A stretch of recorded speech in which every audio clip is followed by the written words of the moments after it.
इथं सकाळी उठून मी आवरून गेलती आणि परी माझी आज झोपेलच होती, नाही तर ती माझ्या पाठीमागेच उठते. मी जेव्हा उठली की ती माझ्या लगेच उठून जाते.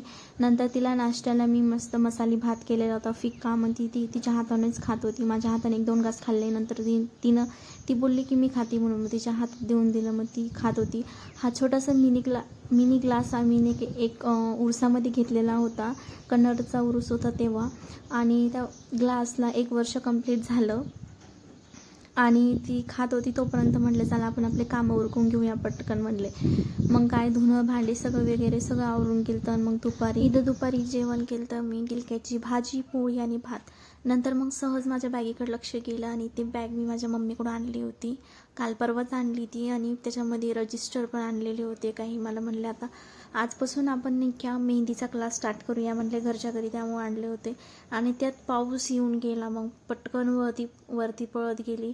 मग सगळे कपडे आणले काढून आणि वरती सुकत टाकून दिले त्या घरामध्ये.